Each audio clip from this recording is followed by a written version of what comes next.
It's called Advanced Answering Techniques. So it is three professional people explaining to other people how to answer different questions, a multiple variety of questions. Advanced Answering Techniques. Hello and welcome to Advanced Answering Techniques. I'm your host, Joshy. I'm here with Caleb. Yep. Hi. How's it going, Caleb? Pretty good. I'm disappointed. Me too. Moving on to Gabe. Okay. Hi. How are you? I'm doing fine. Are you neutral. disappointed? No. I didn't actually have any expectations, so Yeah. hard to be disappointed. Yeah. Sorry, what are you disappointed in? Oh, I just had some plans over the weekend that kind of went awry. Oh no. Oh, yeah. Well, Didn't go as I expected. Yeah, you set some things up, Yeah. and the pins didn't quite fall right where you wanted them to. Nope. Yeah, just didn't quite work out like I was hoping, but you know, Yeah. Well, that maybe happens. Maybe we can hear more about that over the course of the episode. Sure. Yeah. We're doing things a little bit differently. We're just going to get right into the question. Here it is. This is from longtime listener. How Fifth would or we sixth describe? time sending a Yeah, you know. he's one of the three people who are solidly I think contributors. we Yeah. refer to these Question. people as verified listeners. These are verified listeners. We Yeah. know that they've heard an episode Right. or two. Exactly. Yeah. Because- At least the ones they've At contributed least the ones to. they've been on. Yeah. Yeah. There does seem to be a lot of variability between the episodes that way. But this is Stephen. He is Joy's boyfriend or husband. I mean, both. Yeah. Yeah. We believe. And so, if you're familiar with Joy, you know so is, speaking of family, familiar. So is Stephen. There we go. Hi guys, this is Steven. This morning my joints were sore after working out. They were sore before I worked out, but they were also sore after I worked out. And I was a little cranky, and I was a little hungry, and I didn't like how the almond milk that my wife put in my tea made my stomach feel. I had a little bit of tummy ache. I don't think almonds are good for people. I think people probably shouldn't eat almonds. And then as I was leaving for work, I forgot my phone. I forgot my boxed lunch. I forgot my wallet. And so when I got to work, I had no means to purchase myself lunch or eat lunch because I didn't take any of that with me. So I had to use the saved credit card on the Jimmy John's website to order a Jimmy John's sandwich, and get that for lunch instead of any other option. And when I told my wife all of this, she said, "Are you on your period?" So my question is that possible? And sorry for the two-parter, but how mad should I be? Thanks. Stephen is describing, in my opinion, a living nightmare. My living nightmare. Just that whole sequence of events, isn't that just awful? Yes. Bad. And what do you guys think? Is that, or would you be happy with a day like that? What Stephen's describing? His almond milk doesn't taste good. Yeah. Well, His it's not joints just are that sore. It's interesting to point out that my joints were sore before and Yeah. after. Yeah. That is kind of, some evidence that Joy's suspicion might be correct. Kind of a achiness, Yes. soreness. That's true. This is not really the kind of question that we would normally cover. No. Things that get into like realities of human biology, I like to ignore them. Yes. I feel like that's not true across the board. Certain biologies. I don't Right. like. I don't think that kind of talk of human reproduction has any place on this podcast. Yeah. Okay. And if I had my druthers, it wouldn't be talked about in polite company ever. Yeah. It would just be sort of, it'd be like notes handed to each other. Yes. Yeah. That's how these things would be communicated. I think easily incineratable notes would be fine. You don't want this to live in the cloud. And it's always something be searchable that can be answered silently with a nod or shaking of the head, and then promptly incinerated. Yep. So. I see. All of the questions proposed on the notes are yes or no questions. Yes. Yeah. But you don't even need to verbally. So it changes the birds and the bees talk to passing of notes. Yeah. Birds and the bees passing of notes. A birds and the bees note. A birds and the bees correspondence sort of situation. Yeah. So I think that's. But and then can you believe that having to order Jimmy John's for lunch?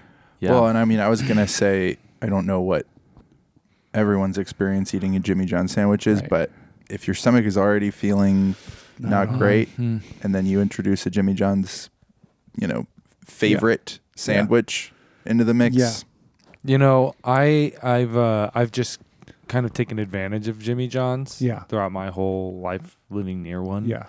And in that I just go there for the smells. Yes. Because they're free. Yes. Yeah. Free smells at Jimmy John's. So I've never paid a cent to Jimmy John's. And it's weird, but you do get kind of filled up when you smell the smell. That is something I would like to shout out. Jimmy John's very generous with the smells. Yes. Lots of other places are charging for the smells. The smells are contained, locked up, unless you go in and put a quarter in, and then you get a big smell. All hail Jimmy John's, liberator of smells. Right. Yep. And even one time I went to Jimmy John's and I, said free smells, but all of the workers there, I guess we call them sandwich workers. Yeah, these are not artists. They're workers. Yeah. Yeah. All of the sandwich workers there, none of them would let me smell them for free. Yeah. They all charged me. Yeah. Really? Yes. So hold on. You went to a Jimmy John's and they charged you for smells. To smell them, yeah. They said it was free to smell the establishment. Right. And then I was like, well, I mean, you're part of the deal, part of the company. This I wouldn't be coming here if the sandwich workers weren't working on these sandwiches. If I couldn't get a little sniff. So you're part of the deal. If I get a free smell, so false advertising in some part. I thought I was confused about the advertising because I thought it was a campaign to liberate some like pop star or rapper, like Free Britney. Yeah. And I was like, free smells? I don't know if we want this guy. Or maybe he should be. Lil Smells. Yeah. Duh Smells. Yeah. Lil Smells X. Britney Smells. Hey, maybe sometimes the baby becomes the smells. That's true. Oh, for sure. Yeah. For sure. The baby's freeing some smells. The babies that's are for sure. Always liberating smells. That's for sure. Smells. Yeah, I guess it's, the dilemma that he's proposed. There's a lot of background here. And I feel like part of it for me is just he kind of has to describe it all so that it makes sense that his wife asked him this question. Yeah. Because he's forgetting things. Yeah. Being forced into these situations. Yes. And feeling sore. Yeah. So it all kind of comes together, and it makes me think that maybe, there is a male equivalent of something, not to the same extent. Right. But I feel like I've noticed it in my life. Yeah. There's a cycle. Maybe some kind of, cycle. And it's more of it's a motorbike, though. A mood cycle. Yeah. Yes. It's not a physiological thing happening, but a mood cycle. Mm-hmm. Yeah. I would say that's pretty safe. Yeah. To say. Yeah, it's got gas. It's gas powered though. The guys. Yeah. It runs on beans. Yeah. Is that what you're saying? Oh, I'm just saying instead of like a woman's cycle. No, I don't really like that. Just area. something like I don't like that woman's area. If we're going to talk about beans and gas, I don't like it. I don't want to do it. All right. What if I wrote you a note? Mood cycle, I'd write that to Happy Town. Okay. Yes. That's a great point, Josh. And I'd sit on the handlebars.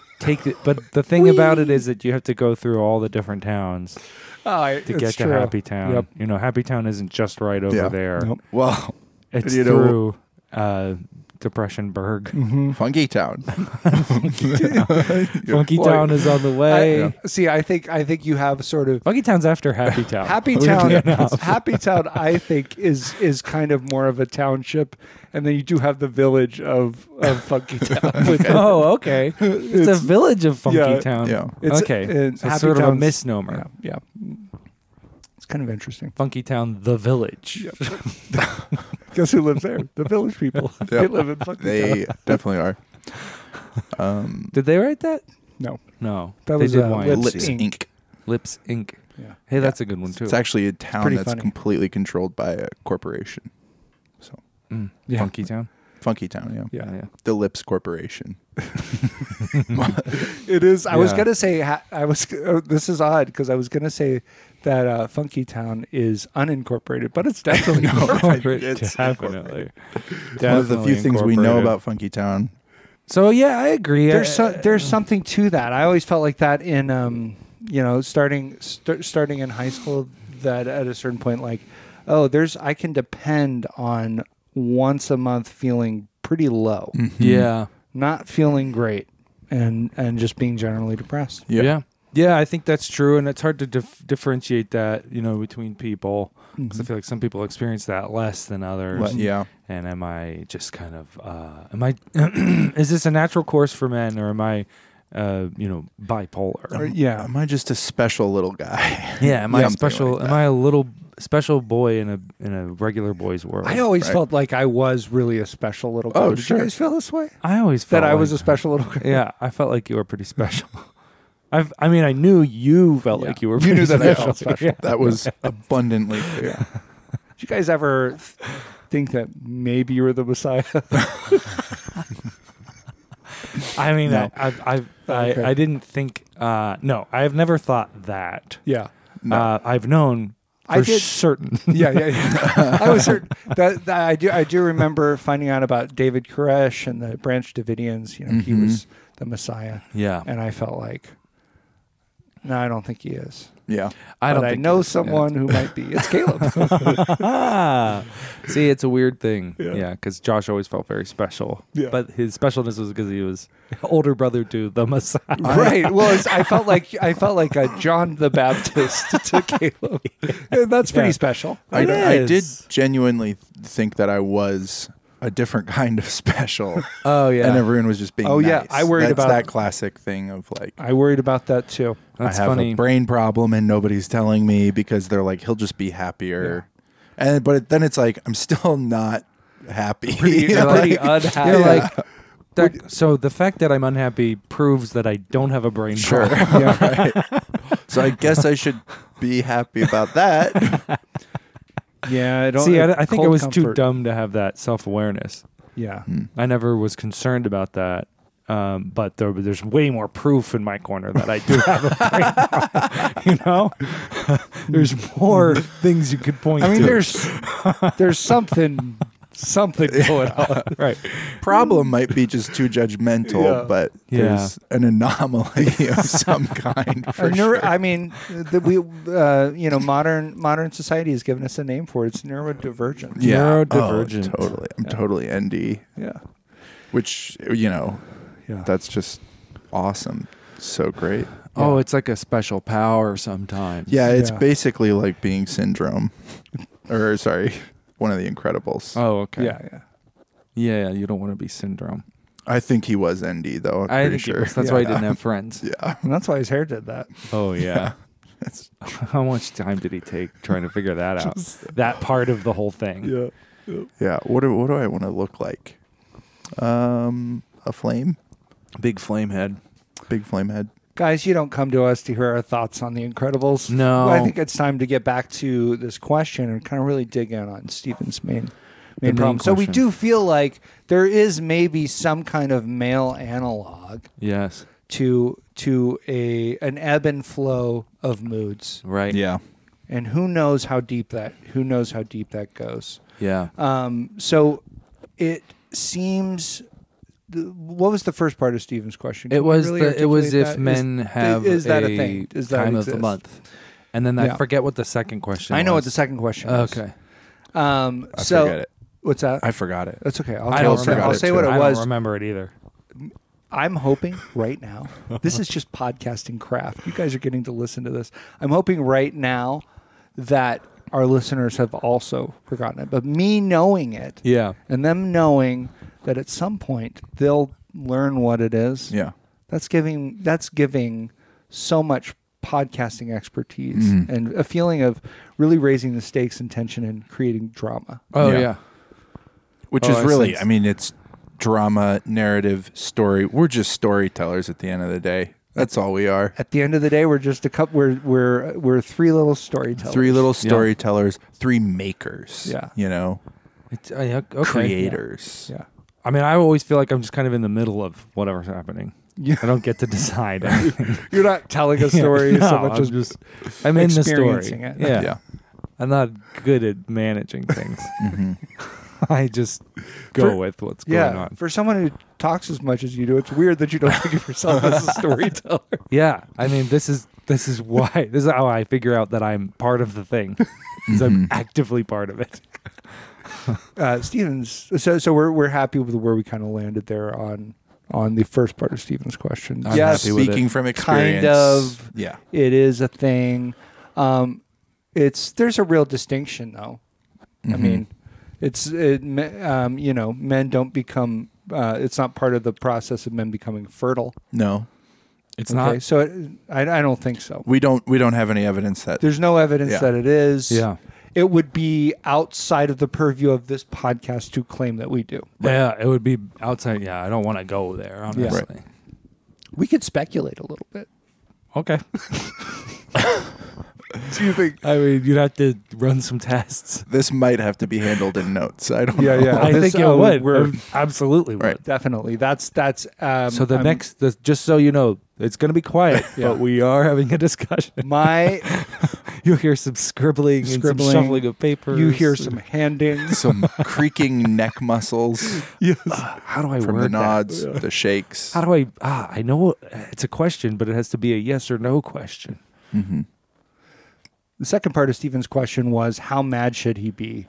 How do you interpret that? I have a very clear idea of what I think it is. Oh, wow. How mad should Stephen be? That his wife asked this? I think that's exactly what it is. You know, I mean, I feel like a pretty simple way to address this would be, you know, ask your wife the same question when something similar is happening with her and see what the response is. That's roughly the area that you should be mad. That's good. So the plan is just retain an even keel emotional state right now. Yeah. And then do a little experiment, ask the question as Gabe suggests. Yep. See where she's at, and then that's where you get to go. That's where you get to go. So I have a different tack. Okay. Which is you have to realize, do you want your wife to believe this is something true about you? Yes. Yeah. Or do you, because there's benefits in that. Certainly. She would have to kind of sympathize with you if you assent to this. You agree that this is something that happens. But then she can always throw it in your face. Yes. Right? So you don't want that, you know? Well, and I think it. So what you have to decide is, do you want her to believe this or not? If you want her to believe it, then I think you go ballistic at the question. Yes. If you want her to believe that the men have the equivalent. Yeah. If not, then you just are stoic. Yeah. You bottle up those emotions and you say, I think that's probably true. I think it's probably possible. Yeah. So you could even give assent, but just regulate yourself emotionally. Interesting. Yeah, I think you could go. I think you could play around with those levels either way. Just sort of confuse her. Emotional. You could give various kinds of refusal or assent. That's one column, and then you could have your emotional pitch. Yeah, on the other side. So you go like, that actually makes pretty logical sense, and I'm able to assent to that. That's very reasonable. Very reasonable. That something like that might be at play. Yes. There are forces within our world that play upon us. The moon perhaps affects not only women, but men as well. And there's a kind of stars. Weather to the body. Yes. Weather to my internal being. Yes. Yes. Storms that blow through. And right now, it's raining. It's seasons. Yeah, it's raining. It's monsoon season. It's It's raining in my heart. There's rivulets. Yeah. Yes, all sorts of tributaries. So that's good. That's it. We've got two kind of options on the table. Gabe's proposed that you just kind of do a little fact finding, and then use that pitch. Caleb's suggesting that maybe you could do some version of horrified refusal, or maybe quiet assent. It just depends on which way you want to play it. Yeah. Yeah. So you have some things on the table there. I think that you need to consider what this does to your relationship. Mm-hmm. Do you want to be seen this way by your wife? Yeah. You may gain some comfort in saying, oh, I think it's kind of, today I think I'm kind of on my period. Yeah. And you might get some, some sympathy. Yeah. Chocolate, face mask. Any number of things might kind of accrue to you. Chocolate face mask. Chocolate face mask. No, don't wear it out. Don't wear it around a dog. don't wear it in public. Yeah. Yeah, right. Well, you're going to be accused of something. Just wear it at home. Yep. Yeah. That's for the home. Would you? Oh no, it's not what it looks like. It's chocolate. It's chocolate. Oh no, I'm not. My skin good. Oh no, I'm not racist. I'm just tasty. Tastist. Tastes well. I mean, it certainly tastes less. Right. Yeah. There you go. In one sense. Sure, but then in another realer sense, tasty. it's very tasty. Delicious. Yeah, you've made your face very delicious. Flavor. Yeah. I just wanted my face to be delicious. I didn't mean to offend anybody. Yeah. And white chocolate is not what you want either. Yeah. Put white chocolate face mask. That doesn't do anything. Does nothing for your pores. Just, you immediately get melanoma. Yeah. The science is in. Yeah. So that's one option. Is lean into the comfort that might come to you that way. But I don't know that that's what you want for your relationship. I don't know if you want your wife to see you that way. No. The way that women are inconstant as the moon, to quote the bard. I think maybe you want to be seen as something more stable. So even if you're experiencing some of these symptoms, maybe you don't share that with your wife. Maybe keep it to yourself, so that you can retain your thoroughly her perception of you is thoroughly masculine. Mm-hmm. Right. This might be good for your relationship. Might be good. Yeah, I mean, I think there's a certain amount of that, Yeah. As you evolve your relationship with your wife and your marriage after many years. Yeah. You do have to decide what information you will share and what information you will not share. Yeah. And there's always figuring that out, which is the right way to go. Did I overshare? Did I not share enough? Yeah. My thing is I'm bad about communicating with plans. Yeah. My plans are plans around me. I want my plans to be secrets. Well, usually I have secret plans. And you don't get to know them. Yeah. Well, I don't even call them plans. I call them schemes. Yeah, my schemes. Yeah. I'm bad at communicating my schemes to my wife. Hey, do we have any schemes on Saturday night? I think you'll be finding out about a few of them. Yeah. We have plans to have company over, and then we'll get into our schemes. Well, Caleb just had a scheme this weekend. Yeah, this weekend. An interesting scheme that didn't quite go. Yeah, disappointing result to my scheme. Yeah, you have to be careful. You do. With this sort of thing. Yeah, information. Sharing information with your wife, not sharing enough. Choosing when to be vulnerable, choosing when to, save face, potentially. Yeah. Which might mean what are your putting motivations? A face mask on. Yeah. It's true. If you want to save your face. Save face. That means, waiting till you get home to put the chocolate face mask on. Draw the blinds. Definitely. I mean, 2 in 1. Yeah. Can you? Yeah. Haven't you ever felt that during the day, where you're just looking forward to getting home at the end of the day. You've had a long, hard day at work. And you've just been saving that face. Yeah. You've been saving that face at home. You go into the refrigerator, there it is, ready for you. Yep. You take it out, you let it cool off or warm up just a little bit, and then you put it on, and FedEx needs you to sign. Yeah. Now what do you do? Yeah. What do you do? You just tell them that what you're signing for is, face mask remover or something. So I can't get this off.